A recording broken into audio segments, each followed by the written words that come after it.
Pastor, can we get a sound check from you, please?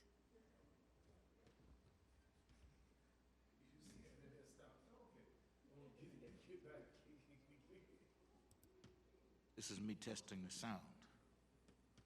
Can you My hear it on sounds- YouTube? Pardon? No, I don't hear anything yet. What are you, oh, you must be trying to confirm that we are broadcasting sound? Mm-hmm. Is that what it is? Yes. Okay, thank you. All right. Not yet. The last time Mary had me It's do a a 10-second sound check, delay. she had me recite the Gettysburg Address. She says she was impressed. She doesn't know why I stopped so soon. Go out and go back in. She doesn't know why I stopped when I Okay. stopped. Does that when you get the rebroadcast. Yeah.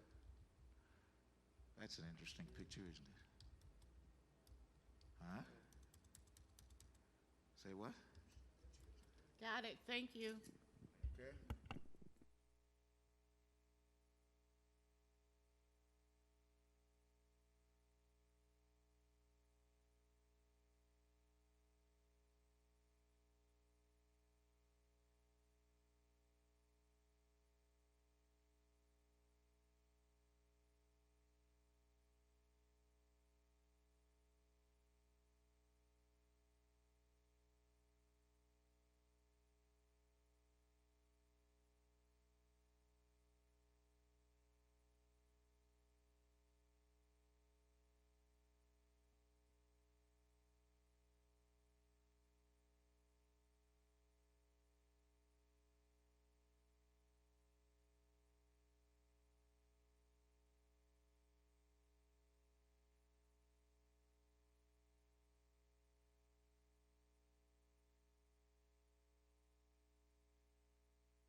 Okay, thank you.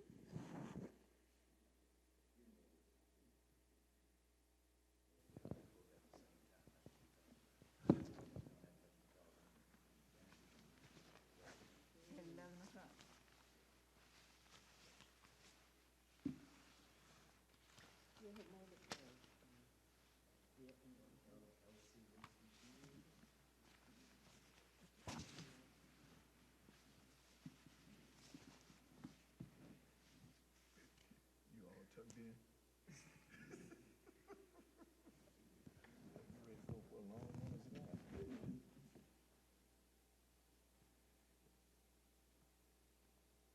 Does it right? Does it work? Who's it, Christian Brothers? Mm-hmm. Yeah, okay.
Grace to you and peace from God our Father and the Lord Jesus Christ. It is Wednesday, and I'm Larry Williams, the pastor at Olive Grove Baptist Church in Norfolk, Virginia. And we're happy to greet you one way or another, some gathered and some scattered, but together around the Word of God for our regular Wednesday evening Bible study. We begin our time together in prayer, if you will. Gracious God, we thank you for the blessings of this day and for the privilege that allows us to see the sun go down.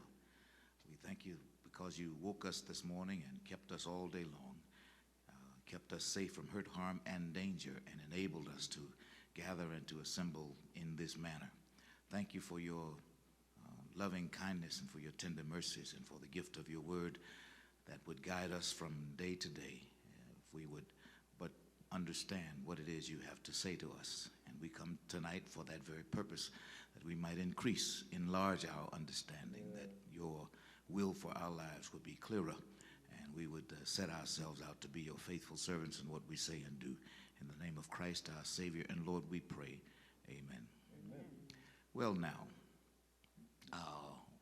last Wednesday, some of us were fortunate to assemble at Mount Gilead, or with Mount Gilead, and the churches in the OMCLC. It's a consortium of congregations in our local community where we get together 4 or 5 times a year for different occasions. And last Wednesday was our Thanksgiving service. And so we weren't on the scene for Bible study. And if you came looking for us and wondered where we weren't on broadcasting last Wednesday. We were with Mount Gilead celebrating Thanksgiving. I trust your Thanksgiving was satisfying, and all you hoped that it might be, and grateful to God for bringing us through that time and to this time as we continue to look for what God has in store for us. Now, we closed last time with the closing verses of the 18th chapter of Judges. And so tonight we're prepared to continue our study in Judges with chapter 19, verse 1. We turn our way to Judges. I think I'm the only person in the room who has been, who was born before 1950. In your lifetime, what is the most violent memory? And is it real, or is it a television or movie memory? The most violent thing in your memory. And was it real, or was it made up fiction? Let's see now. There was the Vietnam War that happened in your lifetime. There was the Korean War. It happened in your lifetime. One of you who I can see in your lifetime. There was a war in Grenada one day. Yeah, one day. Remember that day? There was a war in Panama for about a month. There was Desert Storm. There was Desert Shield. There was more than one fatal plane crash. There was the tragedy of September 11th in 2001. There've been bunches of accidents, traffic accidents, and there was an insurrection about a year ago in Washington that was pretty violent. That's the most violent thing you can remember in your lifetime. I remember the march by the SCLC and its followers in Alabama, and when the people came across the bridge, how they were met by the police and Bloody police Sunday. Bloody Sunday. Yeah, that took everybody. You know, the people that were at home or listening on the radio, and we just gotten out of church to hear that and then see the last bits of what was going on. That was pretty violent. I was a young man then. Yeah, very violent. And they tell me the next time the revolution won't be televised. Yes, ma'am. I remember seeing on the TV when they tried to integrate and how the police had the dogs and everything attacking the people, and all they were trying to do was integrate. And Is this in Arkansas or Alabama? the Alabama one. And I remember, I forgot his name, but I remember when he said, "Can we just get along?" How violent. Yeah. What was his name? In Los Angeles. Yeah. Yes. Yeah. Rodney King. Rodney King. Yes, Mary. I think what sticks in my mind is what just happened happened on January 6th. That lasted for hours. It was pretty bad, and a lot of people got hurt. Yeah, and some died. Yeah. Yeah. When I was a boy, the most popular TV themes seem to have been westerns. So Cheyenne Bodie and Sugarfoot and Maverick and Gunsmoke and Wagon Train and the Virginian and on, Rifleman. I watch the Rifleman now like I don't know what's going to happen. And I know the lines on the Rifleman. And I can imitate Mark McCain's voice if I only have to say one word. And so can lots of people. As I've grown older, some of those westerns have been replaced with space movies, space series, Lost in Space, Star Trek, a whole bunch of Star Trek ones, Battlestar Galactica. There was one named after one man. He was a traveler. Can't think of that guy. And after that, I think they were replaced by law and order shows, police shows, Mannix, NYPD Blue, what's the show about the Bloods?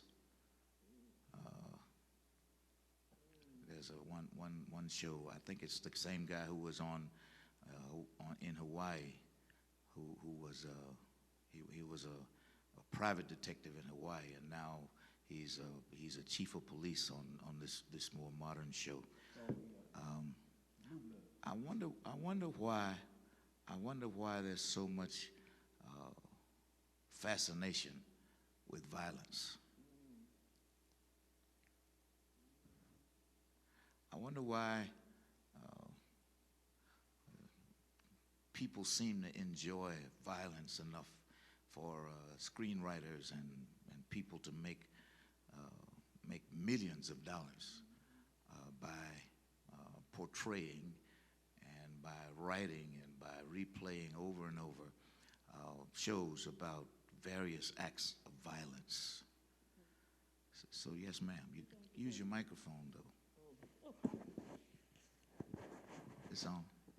You think maybe because that's what the people like, that they're attracted to this, to violence. But and why? so Why?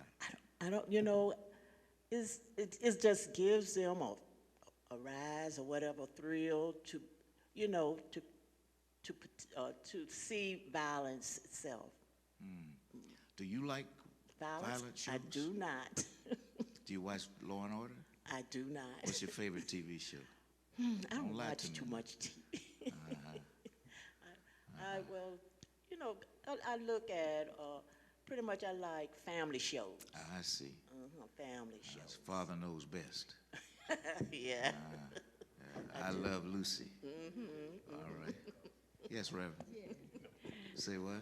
I think with if I had to choose, I think if I had to choose a TV show, it would be Law and Order.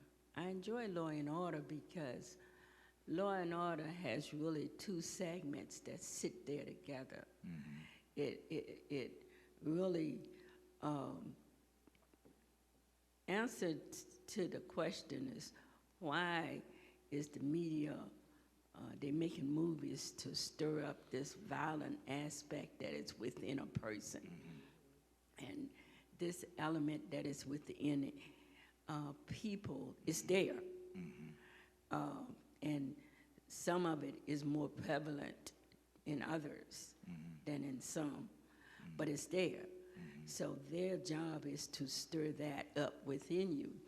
But in Law and Order, I find that it shows that aspect of it, but then at the end, it transfers from the incident that happened, and then the next segment is when justice comes. It reconciles. It reconciles it. Yes. A lot of it, I think, is also from the fact that this country, if we speaking of this country in general, it was founded on a string and a couple of centuries of just violent events that certain people felt that if they win all of these little violent football games, it's something to cheer about and make a movie about and celebrate the fact that they won those events, which it means they're glorifying the fact that they were able to overcome somebody else in a violent fashion. So we use sports now to replace the gladiator games. Yes, Mary. It seems, though, that there's something in the nature of man that likes to be afraid, likes to court danger, knowing that they really can't get hurt. The roller coaster, the haunted houses, the scary movies, the action flicks, all seem to get that adrenaline going, but you know you don't have to suffer the consequences for actually being in that violent situation. It's a safe place to be scared. I think people have something in them that courts being scared. Yeah, that's rather what Reverend Bell said.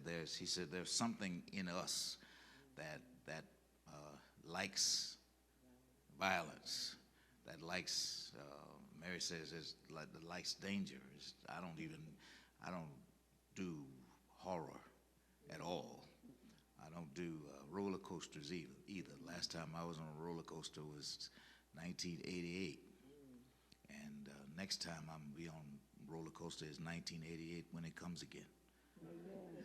That's my plan.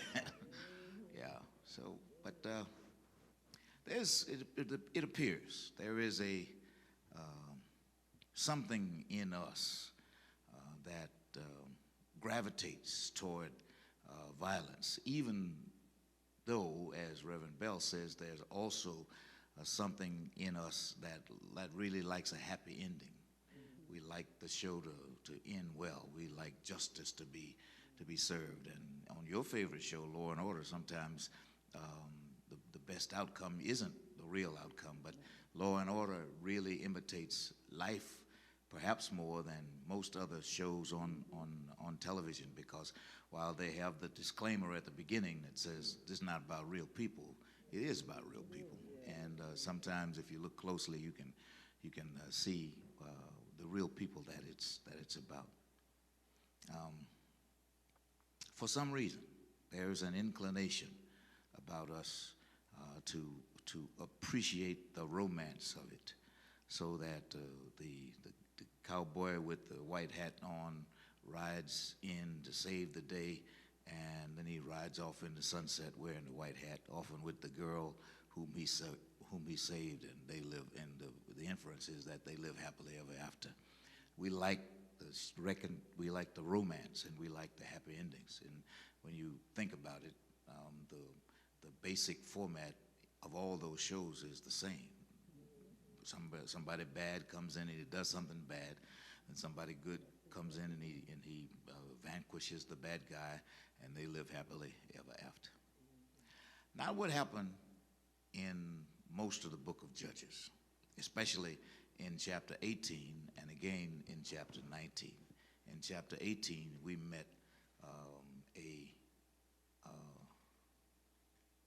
man who was belonged to the priesthood, to the Levite, the tribe of the Levites, but for some reason he left his assignment and took himself out of the lineup, made himself unavailable to God to serve the people that God had assigned for him to serve. And instead, he went and found someone who would give him what he wanted, and give him status and give him material possessions in that. And so he really became an embarrassment for the Levites and an embarrassment for the Jews at all. His life didn't end well. His circumstances didn't end well. And in our readings of the Bible, we are always trying to find that same happy ending. We're trying to find that place where God moves in and acts and saves the day and changes circumstances and changes everything. Unfortunately, by the time we get to chapter 19, we meet another Levite. In chapter 18, we knew his name. In chapter 19, we don't know his name, but we know he was a Levite, and we get to peek into his life and get some glimpses of what kind of person he was and what kind of life he lived. I've called this overall chapter from chapter 19 Common Decency, and when we look through it, we're going to have a chance to see how commonly the decency, how common the decency was. Mary wants to put it in the big context and look at how it fits into the story. Now, our interest in this is not to study the history of Judges, but to study what we can about the tendency of human beings, so that the things that were admirable and successfful and effective, we may find ourselves with opportunities to repeat. And the things that were shameful, the things that were embarrassing, the things that produced bad results, we might find ourselves trying to perform. So Mary is the new voice, and she's going to read verses 1 through 9. In those days, Israel had no king. Now a Levite who lived in a remote area in the hill country of Ephraim took a concubine from Bethlehem in Judah, but she was unfaithful to him. She left him and went back to her parents' home in Bethlehem, Judah. After she had been there for 4 months, her husband went to her to persuade her to return. He had with him his servant and 2 donkeys. She took him into her parents' home, and when her father saw him, he gladly welcomed him. His father-in-law, the woman's father, prevailed on him to stay. So he remained with him for 3 days, eating and drinking and sleeping there. On the 4th day, they got up early and he prepared to leave. But the woman's father said to his son-in-law, "Refresh yourself with something to eat, then you can go." So the 2 of them sat down to eat and drink together. Afterward, the woman's father said, "Please stay tonight and enjoy yourself." And when the man got up to go, his father-in-law persuaded him, so he stayed there that night. On the morning of the 5th day, when he rose to go, the woman's father said, "Refresh yourself, wait till the afternoon." So the 2 of them ate together. Then when the man with his concubine and his servant got up to leave, his father-in-law, the woman's father, said, "Now look, it's almost evening. Spend the night here. The day is nearly over. Stay and enjoy yourself. Early tomorrow morning, you can get up and be on your way." All right. You get this picture? That sounds like my effort to leave leave Atlanta a few days ago. Every time I'm ready to go, we find another reason to sit back down and stay a while. We were enjoying each other's company, so it was easy to do. Goes like that. Here's a man who takes a foreign wife as a concubine. Now, Abraham had concubines. David and Solomon famously had concubines. Gideon had concubines, so that a man could have as many concubines as he could support. The thing is, the concubine gets only food and clothing and a place to stay. She's not in line for the family inheritance. She can't, even if she has children, the children cannot inherit the wealth of their natural father. So that this is a relationship of convenience, you might say. She needs a place to stay and food to eat and somebody to take care of her, and he needs what she gives to him, and so they work it out. And he had. Here's a man who has at least one concubine. He's a Levite, and nothing is said about his wife in this text, but we presume that he had a wife because he had a concubine. It was not uncommon, especially when a woman was barren. If a woman couldn't have children, often it was true that concubines or other women had the children, so that the man could have a family. I'm watching this. There's a book that came out some years ago, and there's a TV series that follows the book. It's The Handmaid's Tale, and it tells the story of a society where men rule and women have all subservient roles. Some can be wives, but not many. And the wives get these handmaids whose job it is to bear the children. Now the wife gets to be the wife with all the other wifely, whatever benefits accrue to being the wife. But the wife has a handmaid to come in to attempt to bear children. The best thing that can happen in the life of a handmaid is that she bears children. So she's celebrated, and she takes the child that she bears and gives the child to the barren wife. Not that far a stretch from what we know about the story of Abraham and how he ends up with these two sons, Isaac and Ishmael. So you can see that a woman was not worth so much. A woman was not counted as a particularly valuable compared to the way a male son would have been born. Some people say in China at this day, one of the worst things that a woman can do is give birth to another woman, so that Chinese men want to have sons, not daughters. They call derogatorily the girls rice eaters. So rice eaters. You just have to feed them, so they're an inconvenience. And it was that way in the time of Judges, where women were not valued in the same way that men were of value.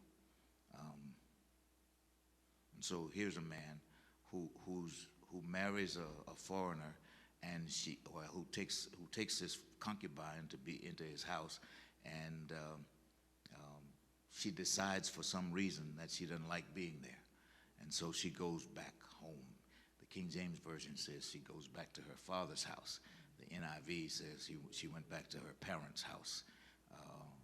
The King James is more honest with what the lifestyle was like when he said he went back to her father's house, because she did. And after some time, I think the text says after about 4 months, the man missed his concubine, so he went looking for her, hoping to persuade her to come and live with him again. And when they do, when he makes it there with his servant and a donkey for his concubine to ride back on, he meets the woman's father, and the two of them hit it off. They like each other, the father and the Levite man. It's this strange man, and what they seem to enjoy most is eating and drinking together and laughing together. There's not much mention, maybe no mention in the text of whether the woman really enjoyed being there. But now in these 9 verses, we get the absurdity of this relationship. It's not going to change. It's not going to be different. It's going to be like it is. And the Levite, persuades this woman to return with him. And after some efforts between she and her father to persuade the man to drag out the time, she finally leaves. He relents, and they go along their way, trying to get wherever they're going. Seems crazy. If she didn't like it before, it's likely that she won't like it again. If he mistreated her before, if he treated her dishonorably before, something happened. You know, if a lot of relationships could figure out that if you have the same stuff that you don't like for 4 months, you're probably not going to like it anymore for 4 years. Listen to Gladys shaking her head. Yeah. So if you didn't like it at first, you're probably not going to like it at second either. And what makes it worse is when the second time around, they're going to say, well, you knew how it was the first time. You came back. But he missed her. And so he went and persuaded her to return. And absurdly, she does. What you find, Ron? Well, y'all having a family squabble again? All right. I was just going back over second verse, and where it said, but she was unfaithful to him. Where is that interjection? I don't see, I don't understand where that is, what she been through. I mean, she's been unfaithful to him, and you're saying that he might have. Why didn't he like it? Why didn't she like it? Why didn't she? Yes, Mary. See, now that's the point of view of a man and not the woman who has been made a concubine. Is that right? I'm reading the word here. And everything's how you look at it. See, it's been a long time since I heard you say that. Because a faithful concubine stays there. And what made her unfaithful, according to the word, what made her unfaithful is that she left. Faithfulness is staying, always there, regardless of what. That's faithfulness. If unfaithful, they in the wind, they gone.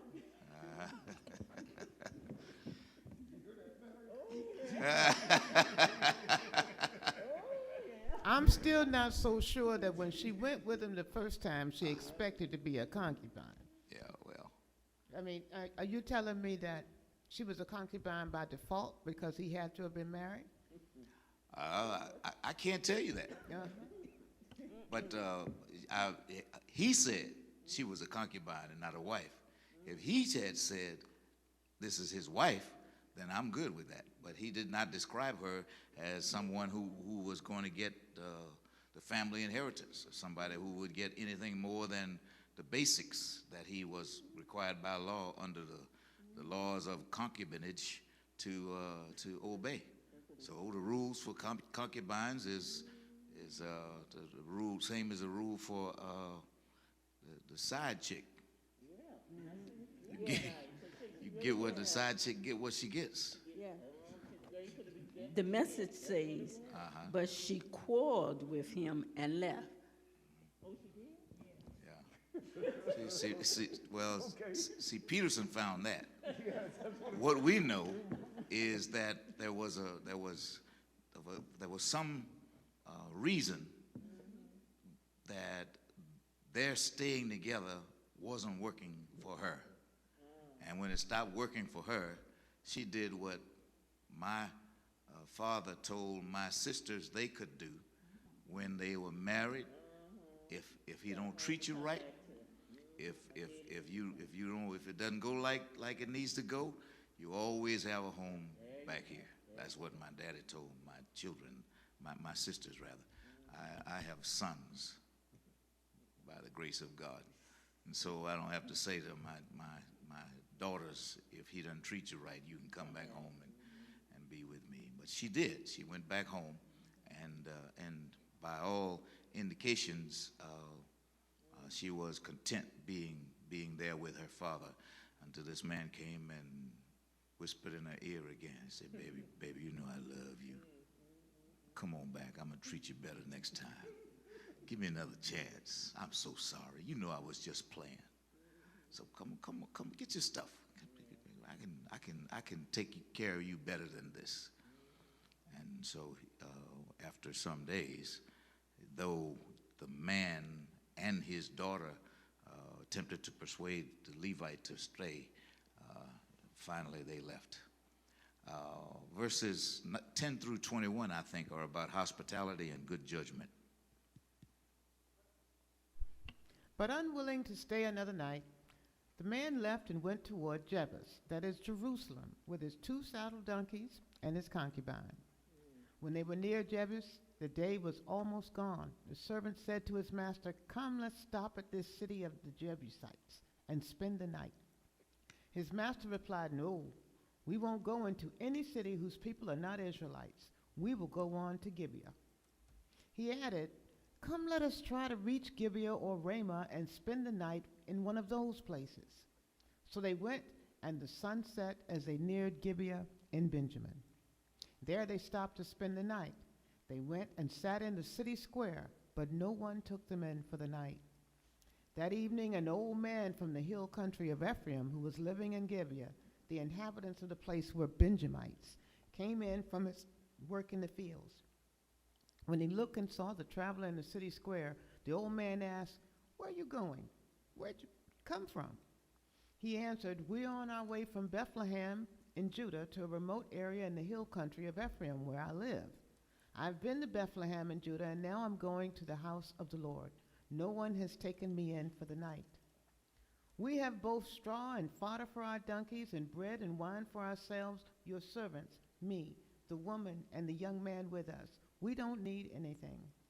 "You're welcome at my house," the old man said. "Let me supply whatever you need, only don't spend the night in the square."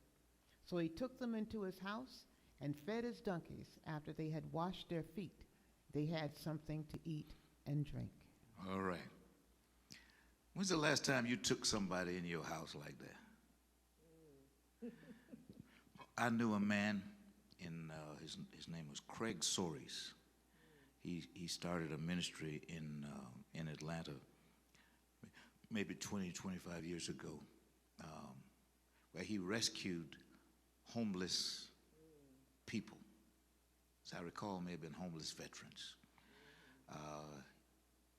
Before he had a house established where they could stay, he would bring these people into his home and help them get cleaned up and fed, and gave them a place to recover before they went on their way again.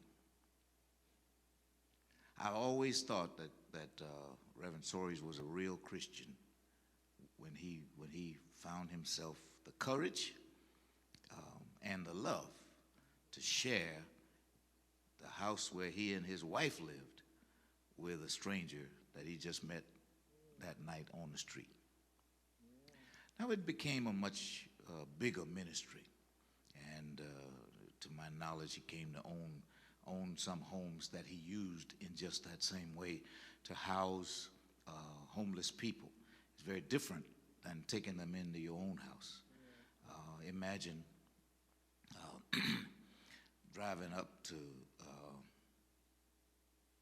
Home Depot and seeing a crowd of people standing outside and saying to one of those people standing outside, get in the truck and I'm going to take you over to my house and you can hang out with me for a few days. Can you imagine yourself doing that? You can imagine yourself getting somebody to come out like that and mow your lawn.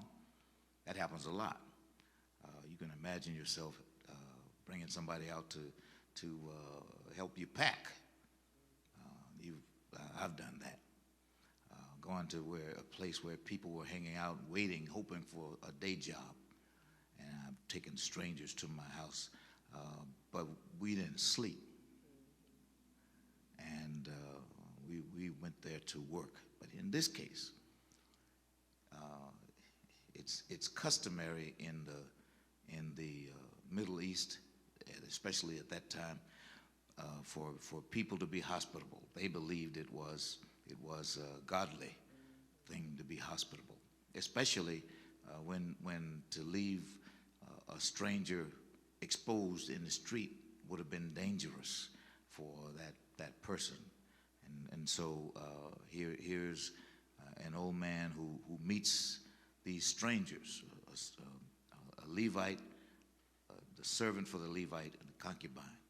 Now, according to the text, they didn't need any food or drink, neither for themselves nor for their animals. All they needed was to be off the street. And somebody who's not like them comes and meets them. They didn't go to one town because they didn't want to go where there were no Israelites. So they went to a town where there were none but Israelites. And they imagined if they sat in the square and people saw that they were in the place where people sit when they need somewhere to spend the night, somebody would come along and they could spend the night. But it didn't go down like that. Nobody helped them. Lots of people walked on by. It makes me think about the times when I have seen people who advertise as homeless. They say I'm homeless and hungry. I have no place to go and nothing to eat, and I need help. Some of them put it on the sign and say it, and some of them you just smell that they're homeless and hungry and need some place to go. Most of the time, I pass them by. Most of the time, I don't share with them, even though I could. Some of the time, I ask God for guidance. So how do I deal with this? He said he wanted a hamburger, but when I offered him a hamburger, he wanted the money. I've been tricked like this before, and I'm not going to fall for this again. But it shows how different our values have changed in how many years. So that it's strange to see a hitchhiker now. There was a time when you'd see hitchhikers all the time. Now, you're suspicious of hitchhikers, and you won't pick up a hitchhiker unless you know the hitchhiker. I know I won't. I haven't picked up a hitchhiker in a very long time. But it's the way our expectations have changed over time. And in this instance, an old man, the less likely one in town, makes accommodations in his house. He asks, sitting in the square, it's getting late in the evening, it's getting dark outside. Where you all going? And where did you come from? Who speaks first when you talk to somebody on the street? Is it you or is it them? Most of the time, it's they who speak first and not we who speak first. We don't, but ask them where they're going. I was at a service station some time ago on I think it was on Granby Street, that Shell station right by the interstate, and I was pumping gas, and there was a man who said he was homeless on the parking lot hustling, and he asked me for help, and I ignored him, and he asked another brother who was a young brother, I guess probably under 40, maybe under 30. The young brother said, man, you can't live like this. You need to get yourself a job. You need to get yourself cleaned up. There's no reason for you to be on this corner hustling at night. You need to be inside somewhere. And he said, I tell you what I'm going to do. I'm going to give you $25, and but I need you to do something about taking control of your own life. And he went on and on to challenge the man, to give him great advice and a real kick in the pants, a real encouraging word about what he could do and what he must do, what he ought to do, and all the reasons. He was he seemed on appearance too capable to be trying to make a living begging from other people. Now, what the other young brother gave him was worth way more than $25. He gave him $25, but the advice that he gave him, the challenge that he gave him, the kick in the pants that he gave him, he made him feel embarrassed that he was out there hanging on the corner, hustling for nickels and dimes. And I think that the man, even though he was grateful for the $25, was embarrassed, which is the feeling that the man wanted to evoke. He wanted him to be embarrassed, and he wanted him to think that hanging out on that corner, hustling nickels and dimes was crazy for a grown man to do. This old man, he's described as an old man in the text, sees people in need, and he goes to the people in need and inquires of them, where you going and where you coming from? And the Levite's reply is kind of a sad reply, as though he thought he was entitled. They see me sitting here in the square with all my stuff around. They know I need someplace to stay, is how his reply seems to come back. And the old man says, well, you stay with me. You come on, get your stuff and come on to my house. And true to his word, he does that. And he told the man, you don't need to feed your own animals. I'll feed your animals. And he didn't seem to be impressed by the fact that the man said he had enough bread and wine for his little troop. So the man takes him home, and the text says, washes their feet. The way the NIV says it, and they had their feet washed. But you know and I know that it was the man who extended the hospitality, or his servant, who washed the feet of the travelers before they sat down to eat. So he fed the animal.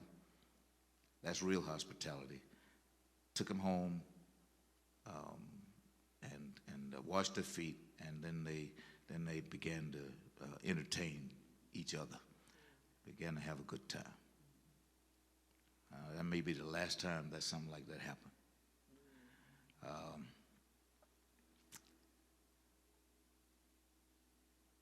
How do you feel about taking strangers into your house? Use your microphone, baby.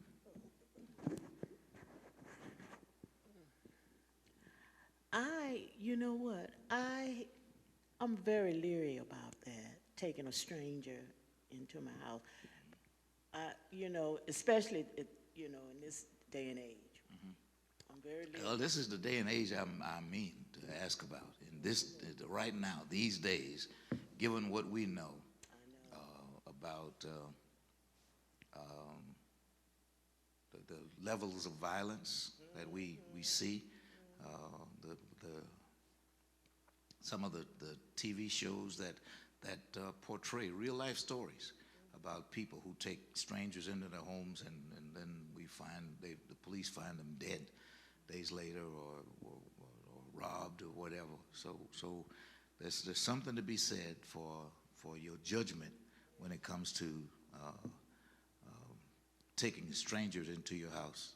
And yet there's also something to be said for people who find themselves effectively hospitable.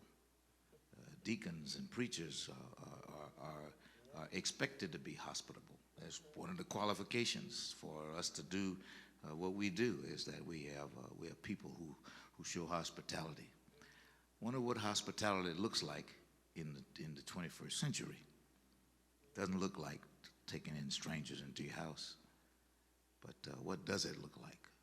How does a person who is hospitable come across? What does she do? Yes, ma'am. I think in today's society, there are ways that you can, like in yesteryear, earlier when you were speaking of the hitchhiker, people hitchhiked, but now you try to help a hitchhiker, they'll take your car. They plot it. Many of them, some of them, have a scheme going on. And so when it comes to the people that are on the street corners, strangers taking them into your homes, there are other ways, because there are so many resources out here that you wouldn't give them a piece of paper and say, here's a resource, but you can assist them, in caring in a whole lot of different ways versus take them into your home. It's just not, in the 21st century, it's not safe Not anymore. practical. We there are some churches in Norfolk that take people in like that. Some days, nights, you come in and bathe and eat, and in the morning you leave. Yes, Mary. Well, now I was thinking about what both of you said, because what you just said is true. Working downtown, you used to have the Union Mission, Bank Street, and Butte Street right there together, and Queen Street. And they had different days where they would do soup kitchens. You had a limited amount of time at the Union Mission, but the bus stop was right there downtown Norfolk, and those resources were right there. People were running the East Coast because they knew if they got off in Norfolk, they could eat, they could sleep, they could get a shower. But I was thinking about that hospitality thing, and one of my mentors used to take people in. She'd just pick them up off the street, and she rarely asked anybody. I thought she maybe had the gift of helps and mercy or something, because other members of her household didn't appreciate it at all. People that came in and decided they weren't going to leave, and they were there for weeks and weeks, and they weren't always wholesome, and the kids didn't appreciate it, the husband didn't appreciate it. It's a different dynamic than just an old man that might be living by himself. If you decide to bring somebody home, that needs to be a family affair.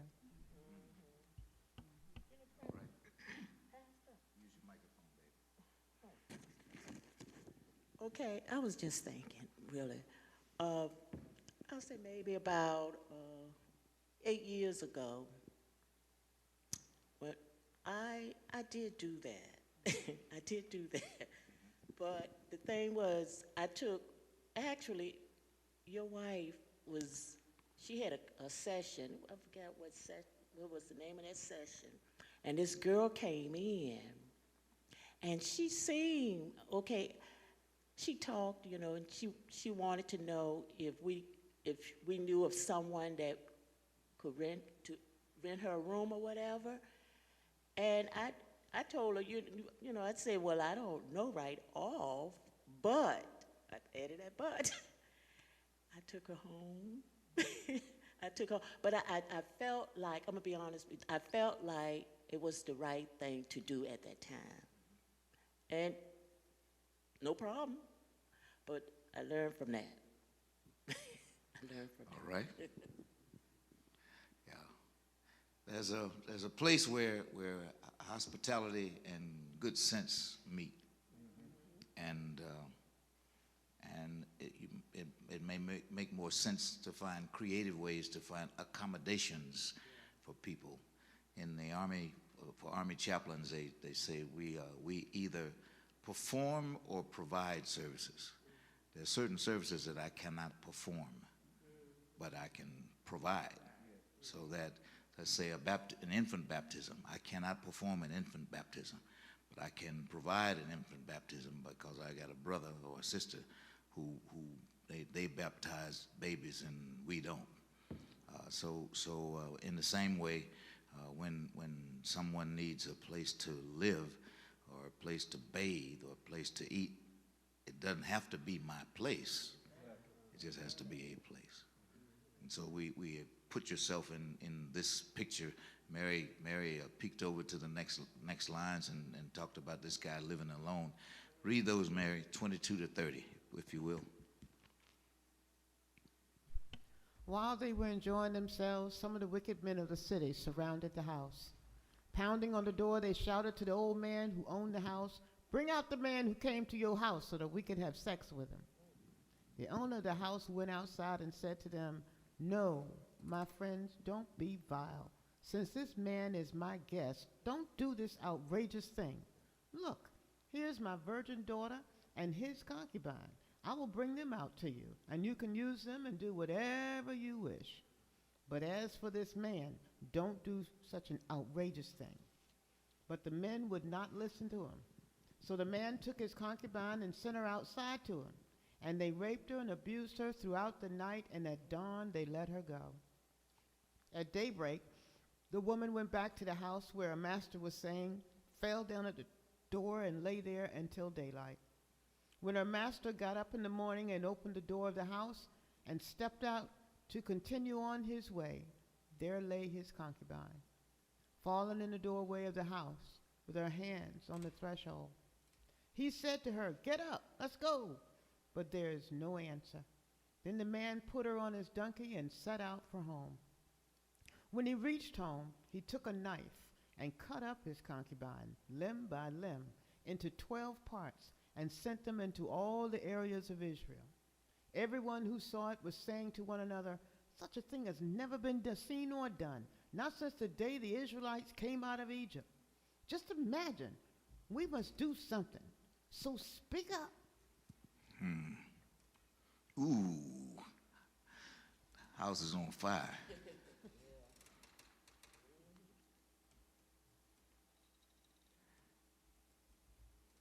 They were trying to get to a city where they felt safe. They expected to be taken into a home where they would be comfortable. They end up in the home of someone less likely to have been accommodating. And the man is protected from a homosexual gangbang. Send the man out so we can have sex with him.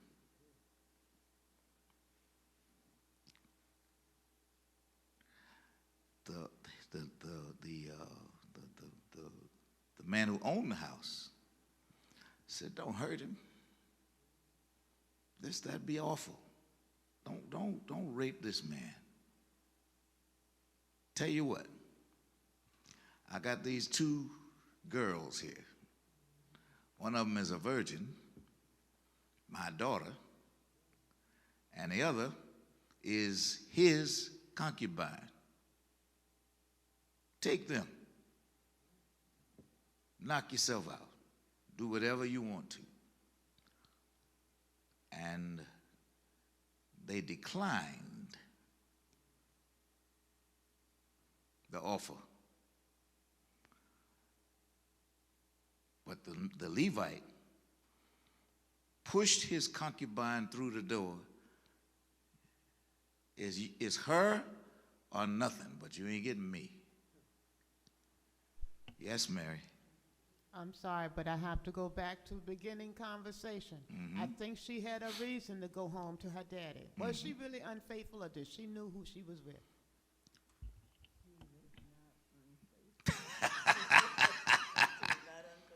I don't know what the reasoning was. If he would send his concubine out this time, Mary's argument is maybe he sent her out that time, and she didn't like being sent out, and so she went back home. That's a possibility. This man's character, his nature is not likely to have changed. So if he did it this time, maybe he did it the other time. All we know is she didn't like being there. She didn't feel safe. So she went back home to be with her daddy. And now, in this instance, when a gang of homosexuals come for him, he and his landlord for the night agree that he's not going out there. The landlord offers his daughter, who is apparently rejected, but the Levite, the text says, pushes his concubine outside and throws her to crazy men and says, do to her whatever you want.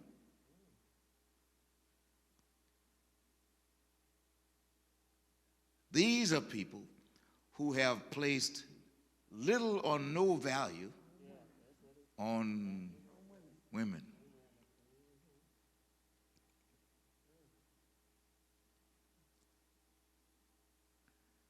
I wonder what they were doing when the concubine was outside. Mary says they were sleeping.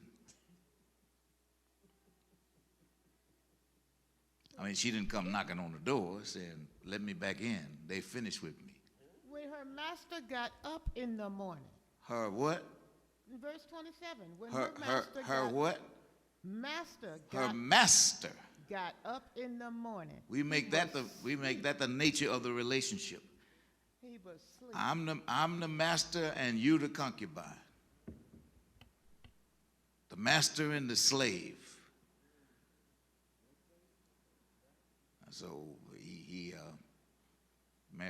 the text says he went to sleep at some point. No doubt he and his landlord for the night. If the gang was as rowdy as they seem to have been banging on his door, they must have been making noise all night long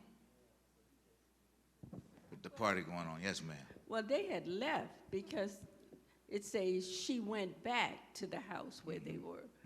So obviously, I'm taking they left with the concubine. And she went, okay, and she went. She went back. Yeah, After daybreak, the woman went. What we don't know is how far back was.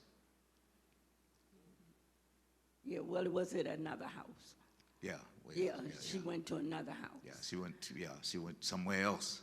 So, I imagine that the way this crowd has been described is that they would have been making a lot of noise, and rowdy. But it just speaks to how they've pictured women. Because this man is going to give his virgin daughter. We've already made clear how they look at a concubine. But now his virgin daughter, he going to give these two women instead of the man that he just met, that he just picked up. You know, a total stranger. So total and complete disregard for a woman at all. Law and order didn't end well that night, did it? Yeah, didn't. yeah, it didn't work it out. Yeah, yeah. Property. He treats her like his property, and he gives away his property.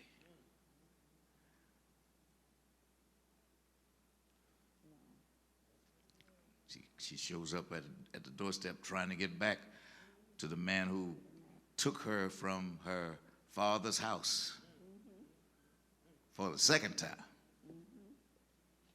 and falls dead on his doorstep. 4 months ought to be long enough for her to figure out that she might end up dead. And it speaks to it would going when she went to her father's house. And men, women, daddies gave their daughters property to men. So when she did go back home to daddy, he gave her back, not saying that she wanted to go willingly, because that's my daughter here. Ooh, Gladys, you hard. You hard. How many daughters do you have? 2 daughters. How many sons? 2. And 2 sons. Which one did you give away? And wasn't there a bride price to where a man might have to cough up some money to get her? Maybe Daddy didn't make out so bad after all. He sent her back twice. Yeah, he said he did send her twice. Yeah, we're going to take this story up next week and see how to reconcile the end of it. In the meantime, Gladys, don't hurt nobody. I'm glad we've had this time together to I hope that Mary said the house is on fire. She sent the whole city's on fire. And if it burns like that all week, we might come back to nothing. But we'll come back and see what this text has to say and how it reconciles at last in the end. I'm glad you were able to be here in our conversation, and look forward to the time when we'll get together again. Meet us here on Sunday morning at 11 o'clock in the same way, YouTube, Facebook, and or sitting in the sanctuary or in the parking lot. We'd be glad to have you, glad to meet you face to face. Right now I call some of those people the untouchables because I'd like to, but I can't touch them. Make it change. Come see us. 1034 Albert Avenue in Norfolk, Virginia. God bless you. Good night.